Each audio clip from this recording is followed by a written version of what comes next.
Даниил Джилович, у нас же как бы спрос рождает предложение, правильно? Как бы если есть спрос, то поэтому и столько ломбардов было открыто. Вот как вы думаете, если, к примеру, процентную ставку снизили бы до 15%, какие бы последствия могли бы быть, да, в этом случае? Что нам не позволяет сегодня спустить до 15%? Нет, позволяет все сделать, можно и нулевую ставку поставить, но дело в том, что я еще раз объясняю, у любого бизнеса есть своя рентабельность. Просто ломбарды уйдут в тень. Угу. На примере взять, если страны близлежащих к нашего региона, например, да, там такое же регулирование пыталась сделать и Российская Федерация. То есть они снизили процентную ставку, но просто ломбарды закрылись, открылись комиссионные магазины. Требования абсолютно одинаковые. То есть хранилище, соответствующая как бы процентная ставка за хранение. Просто ломбарды превратятся у нас в комиссионные магазины. И дальше пойдет, то есть А у вас масса. То есть мы поэтому хотим более такие как бы, реалии ввести, в рамках которых можно было в этом коридоре как бы, упорядочить. И чтобы не было вот этих сверх процентов, от которых сейчас у нас страдает население. По процентной ставке это мы абсолютно как бы готовы обсуждать. Дело в том, что надо вот эту грань чувствовать, да, чтобы она не перешла и не ушла в тень, да, этот сектор. Этот сектор, он существовал с давних времен, да, и он всегда был, есть и будет.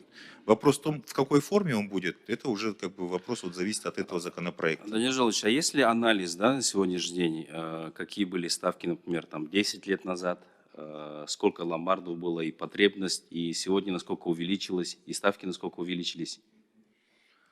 Да, директор службы здесь, у меня под рукой информации нет, но она была у нас в материалах. Здравствуйте, И по уважаемый. 25% можно будет разъяснение сделать, почему это и как она ставка будет прогрессировать по годам, да, вот.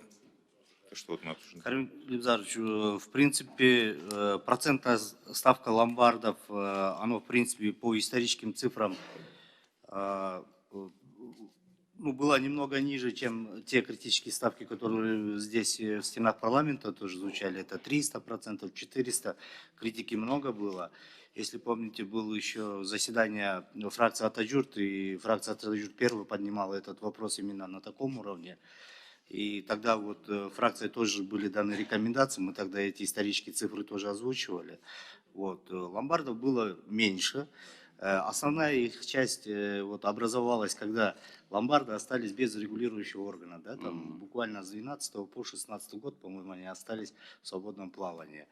И когда в 2016 году ввели лицензирование, и они начали официализировать свою деятельность, и вот последние данные на конец 2023 года, это было 423 ломбардов, вот, и они свою деятельность осуществляли. Вот, в результате последних мероприятий, которые прошли под непосредственным руководством первого заместителя Кабинета министров по поручению руководства страны, сейчас количество ломбардов начинает сокращаться.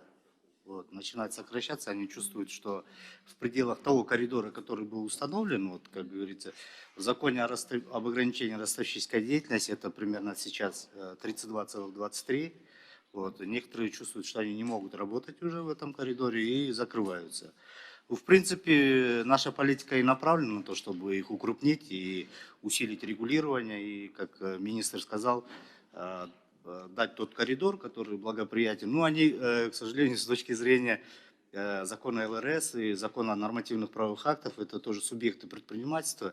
И ассоциация ломбардов, они как бы участвовали при разработке этого проекта. Мы, конечно, хотели их тоже ограничить в рамках вот тех ставок, которые согласно действующему закону, и сделать это как лицензионное требование, более ужесточить уже.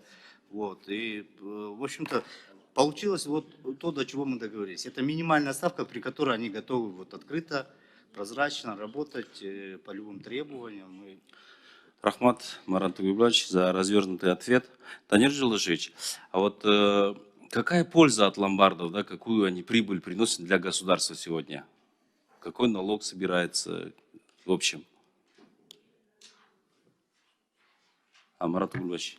Карим Ильмзарович, вот согласно цифрам, вот вы знаете, за последние 2-3 года менялась система налогообложения по ломбардам, патент, потом общая учетная система. Вот.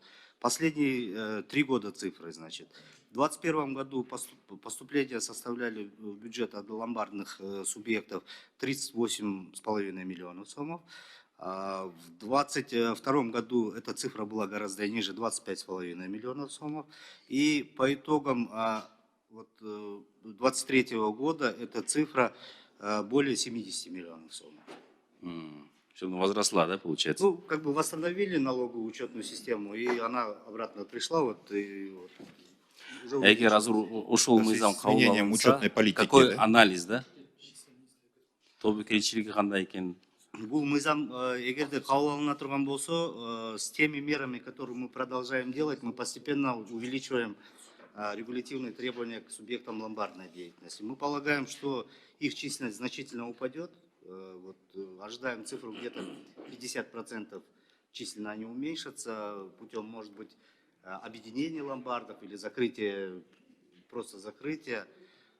И мы думаем, что, в принципе, поставка экспресс денег, да, займов в повседневной жизни для граждан, оно, в принципе, мы стараемся сохранить этот уровень. Да?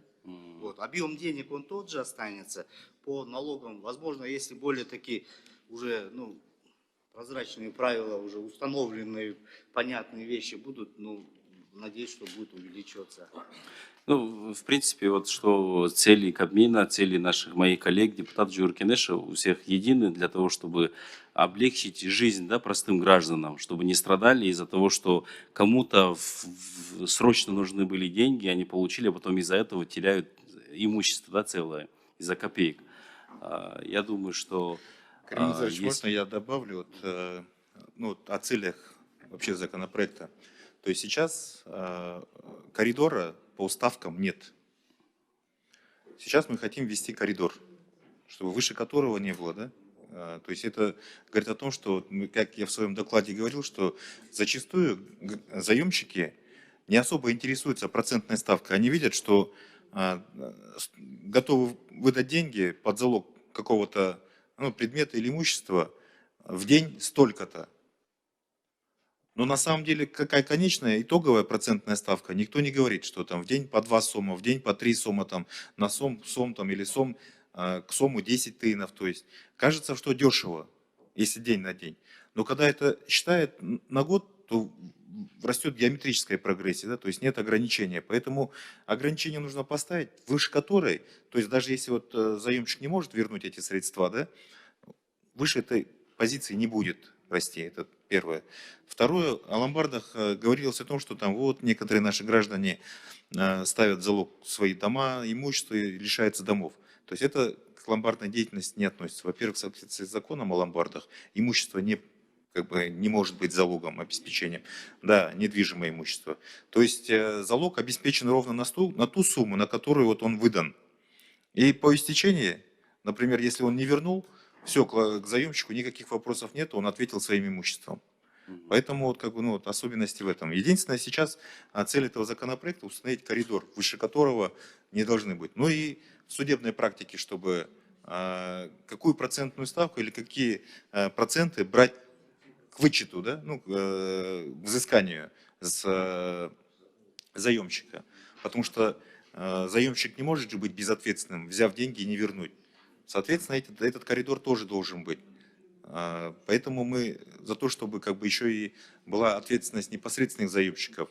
Финансовая грамотность отсутствия, как раз коридор. Чтобы в этом коридоре были. Процентная ставка, она обсуждаема в принципе. Да? Я говорю, как Марат Гульбаевич говорит, это тоже какой-то некий консенсус, чтобы и сектор не ушел в тень.